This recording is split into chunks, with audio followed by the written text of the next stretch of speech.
you wouldn't think by the statistics and the look of this vehicle that it would be as good as it currently is within World of Tanks.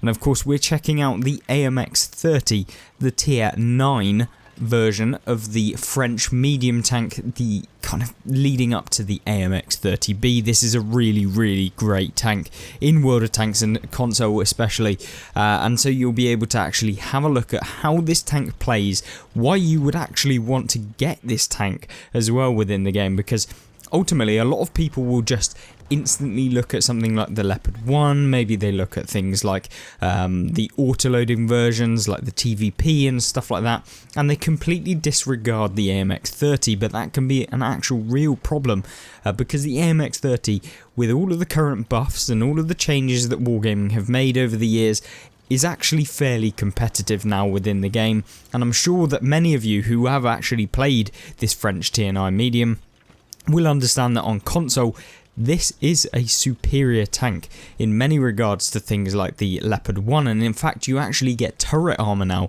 with this tank. Like, you can actually bounce rounds with the AMX 30, which is something that you don't usually do with these kind of, in quotation marks, paper medium tanks that you would just assume that you'll just be able to pen everywhere, but you can't do that anymore within World of Tanks console. So beware of the AMX 30. This tank really has pretty much everything that you'd want, and unfortunately we take a hit there, which is a little bit unfortunate, and we decide now we can basically control this game from this position on Redshire, one of my favourite maps, and the AMX 30 can do that. Since you've got good gun depression, you're pretty flexible as well, and you're able to do things that maybe some of the autoloading tanks that a lot of people go with, the TVP and stuff like that, just don't have the gun depression, they don't have the overwhelming flexibility, and also the ability to push out damage in a way where maybe you want to.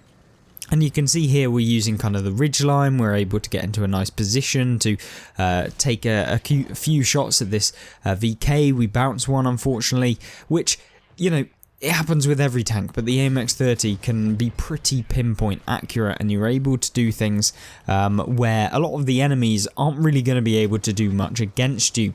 And even if they can get a shot on you, because the turret armor has been buffed and actually that you can bounce rounds, it's not necessarily a guaranteed pen, whereas you can pretty much be very accurate. You can pinpoint their weak points, but maybe they can't, especially when you're coming up against heavies and when they're slow, like the King Lurva there. It makes it so much fun, and that's why I think I've really enjoyed the AMX 30. It gives a bit of fresh air. It's not a predominantly overpowered tank that many people would obviously climb towards. And it's also a very underrated one, which is something I like in World of Tanks, is when a tank is underrated, when people don't expect you to be able to perform. That is when I find that you have the funnest games, and when you can have games where the opponents just underestimated you, and you can really prove them wrong that they really shouldn't have done that. And you can see within this game we've not particularly had the most amazing start. We've managed to pick up 1300 damage, we've got a little bit of assistance, and you can do that with the AMX 30, good view range as well, so you can take advantage of that, and also the ability to push out damage, since this has fairly good DPM when you compare it to some of the heavily armoured mediums, things like the 430, etc. This tank is actually pretty good. Now then, having done about 2000 combined damage, we're going to now make a bit more of an aggressive play. We can get up onto the second ridgeline on Redshire, which is when you pretty much know that you've kind of won this flank, to be honest with you. It's very difficult for the opposing team to really defend, and often if you've got artillery pieces on your team, like we do, they can often just attack all of these mediums and stuff that are over there. And it becomes very difficult for them to dig in and really hold it off. Obviously, probably the best position is where that chisel is, since you can get hold down. Unfortunately for the enemy team, there aren't really any hold down tanks over there, so we can just put round after round into this chisel. And granted that the chisel is fairly high up, unlike the AMX 30, which has a little bit of kind of slimmer profile, means that we can put rounds into him, whereas, you know, if it was vice versa and we were over there, maybe he wouldn't have been able to get the side armor of the tank, instead only the turret, which probably would have just bounced. And now then, having kind of not wanting to expose too much of myself over to the right hand side, we're now going to focus on the Leopard PDA here, who is kind of got his little bit of his back end out, and now we can just hope that we can get a nice round into him. You can see here we're kind of pre-aiming that area where we can get a shot. We get another shot into him, and now we kind of back down. And having done 3,300 damage, not a bad game by any means. And we've also got a little bit of assistance, and we're hoping that within this game, if we can continue cresting this ridgeline, that we can get a little bit more spotting damage. And that is ultimately where you can kind of go up in your marks of excellence for those of you that are interested in going up in your marks, and also where you can just basically farm a load more damage and basically hope that your team is going to be able to essentially do better. And you can see here we're placing around into the kind of annoying tank that's decided he's just going to YOLO through. Obviously we remove his hit points pretty quickly. We've got the chisel over there that we need to kind of get rid of. Try and go for a shot on him, obviously fail my way there, but yeah, have to make sure that the machine doesn't get like an opportunistic shot on us. The Shashka's now pushing up, so we need to get rid of him, otherwise that can take quite a chunk of our hit points away actually, and you don't want to be taking like multiple hundreds of thousands of damage off of a Shashka from shooting you in the side. And now we've got the machine continuously getting spotted. Hopefully we can get rid of this chisel, which we don't manage to. And in fact we get spotted now, and the Shashka's kind of moving up. He doesn't seem to be aware that we're sitting literally right in front of him, and he could have basically got a hit into us, but we'll take the damage from the tank not looking in our direction whatsoever. And therefore we can now move on and try and get the shot into the chisel. Hopefully we'll be able to hit that side armor. We do, but we only managed to track or just damage a module there, which is unfortunate. But with 4,700 damage done, we're not going to complain too much. There's an Emil too who's kind of sat out there. He managed to get a shot into us, which was a little bit annoying, but we're just going to wait and hope that we can find him, which we do manage to actually see him here, and we'll try and aim for that kind of inner drive wheel. If we can do that, we can track him, which we appear to have done, and now within the like 6 seconds of the first shot we can put another one into him, retrack him, and now he's just locked down. He's basically going to be fresh meat for anyone to be able to get some damage into, and there you go, 5,500 damage done in a pretty easy matchup. And that's where the AMX-30 pretty much is like the king, the one that can really dish out a lot of damage very, very quickly. And with 1,800 base experience, not a bad game. 3 kills, 5,503 damage, 1,490 assistance, which is nice, and of course making a profit there. Mastery badge, really, really good game. Let's jump into the next one. The next replay we have to feature is on Arctic region, and this is a map that I find is very well suited to medium tanks because you can be very flexible, and that's kind of where I think most of the medium tanks do well, is when the map allows you to be flexible, where you can move about to different positions, when you can find yourself in various different areas of the map that enable you to basically dish out lots of damage, change the position, change where you're kind of attacking from, and that sort of thing. And that's where mediums, obviously by name and definition, where they're faster versions that maybe sacrifice a little bit of armor for the sake of having better DPM and being able to kind of relocate better, then that is where obviously mediums are going to do better. So you can see us, what we're doing over here is going into this position at the beginning of the game. What I like to do from here is, from this position, I will spot anyone that's kind of coming over to the E2 area. You can see here already we've spotted 2 enemies, which is the Skoda T56, and we've also then just spotted another 2 enemies, and we've got the Guardian STG, we've got a heavy tank, and these are all tanks that you kind of want to be aware of as to where they are. You also get some spotting damage early on in the game. There's an Object 260, which is not a tank you really want to be looking at, and we'll see that later on. And you've also got the M4, I believe, at the beginning as well, but I'm not entirely sure. But yeah, we're in a position where we're basically just trying to stave off any of the people that are going to be coming over here. We haven't really got too much support. There's a heavy tank. We've also got a medium that's in the platoon. We've also got then another kind of light tank that's over here too. Now then, knowing full well that we can't just literally let the heavy on his own try and deal with it, bearing in mind it is a machine, so he probably could deal with it, we're going to have to help him out with the Skoda T56. And yes, that is something that is very important, because what we'll do is just try and go for the track, which is obviously every kind of medium tank's dream is to retrack and just continuously pump them, and that's what we're aiming for. We do retrack them here, and then there's the Skoda T56 who's trying to get out a couple of shots. Now then, having done 800 damage, we did receive one, which is a bit annoying or unfortunate. And from this position, this is where you can kind of be very, very sneaky. And somehow, I literally don't understand how, we didn't even get spotted at that sort of range.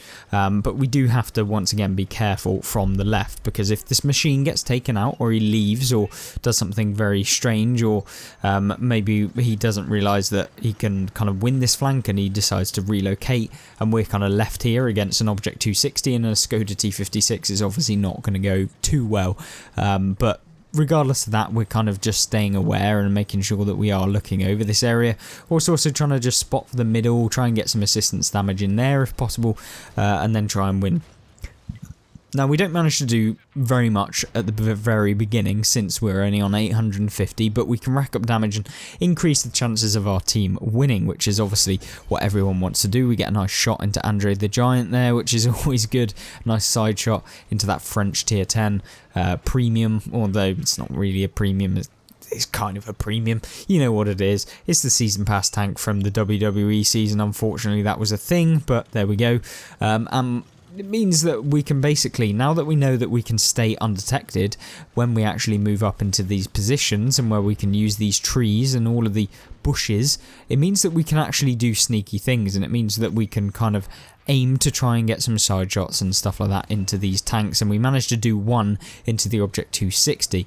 Now, if we could do just quite a few more, that would be ideal, but obviously we have to wait until we're undetected. They could blind fire as well, and we definitely don't want to be getting hit by the Andre the Giant, since that does have, I believe, 700 alpha off the top of my head, or 650 or something like that. Anyway, we'd have to deal at least 2 shots of damage to be able to get it. And talking about the armour of the tank, like we talked about in the first replay, you can see there we actually bounced around off the turret, and that's something that, yeah, you won't be seeing from very many medium tanks, is the ability to actually bounce rounds off of heavy tanks. Now, knowing full well that the M60 keeps poking his backside out, then we will kindly put a nice round into it, and so that picks up a nice bit of damage in addition. Now then, in this scenario, there's Andre the Giant, there's an M60, and there's obviously the Object 260. We don't know quite what the enemy team are going to do from this point, so we can't be too bravado. We can't just go in and hope that everything's going to go well. We have to be a little bit careful, and that's exactly what we're doing. The M60 appears to be running away, so we know that. There's the AMX, who's still here in the middle of the map, just doing AMX things, and hopefully we can get a couple of like shots into him when he makes mistakes or something like that, and then we can kind of progress the flank. Now, we do have that machine that's still trying to help out, and he's down to the left, and then the Bellerophon on the enemy team also gets lit up, and hopefully we can place a nice shot into him. Since he doesn't know we're here, he's new to the flank, he doesn't know about this sort of position, and hopefully we'll be able to do that, which we do. Very nice shot there, 402 damage. Thank you very much, Bellerophon. Anyway, now then, obviously now he knows that we're here, so we can't just continuously peek this area, because, you know, you don't have to be a kind of brain box to realise that actually if someone keeps poking in the same position, you can go for a blind shot onto that area when they go undetected, and after a reasonable period of time you could expect that they're back there. And especially if you're getting re-spotted after a period of time and you don't know where they are, they're probably going to be in that position they've been shooting you from continuously, so we have to note that, and we can't just continuously poke. But now that we're in this sort of position, we do have to try and deal with the Object 260, albeit it's very difficult when he does get hulled down, and that's kind of something I really despise about the 260, is it's kind of one of those idiot-proof tanks that just for some reason manages to pretty much do whatever it likes in the game. And so now it's not looking too good, to be honest.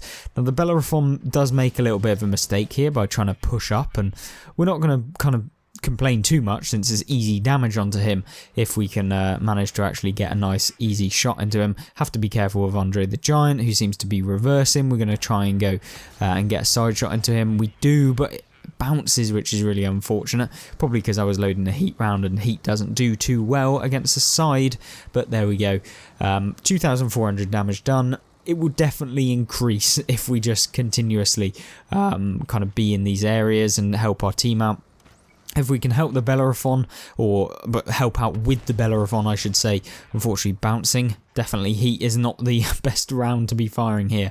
But yeah, the Type 61 gets spotted. We fire one and bounce again. It's like, what's the point in firing these premium rounds? Yeah, I mean, most of the time they do work, but in this scenario it definitely didn't. And the Type 61 now gets spotted. He's coming for the Jaegeru. If we can help out the Jaegeru, that would be ideal. Type 61 continuously tries to go. We do get spotted, probably by the advancing 260 who's sat behind us. Now we can't help out the Jaegeru anymore. In this scenario, to be honest with you, I should have just ran. I tried to fight this guy one-on-one, and yeah, it's not ideal when you're fighting a heavy tank, especially with no help whatsoever. They don't bounce because you're a medium, you know, it doesn't take a genius to work out that. And obviously, when you're in this kind of stalemate where they do have more hit points and where like they're basically not gonna miss, like it's not very nice against to play against. And we do take a hit from the heavy tank there, which is unfortunate since that really did kind of sway it one way. In reality, we should just ran away and we would have been in a much better position. But there you go. You know, you live and you learn, you make mistakes. But 4,000 damage is not a bad result. And of course, it showcases like even when you do make mistakes, you can still have good games as long as you're kind of using the tank in the way that it's intended.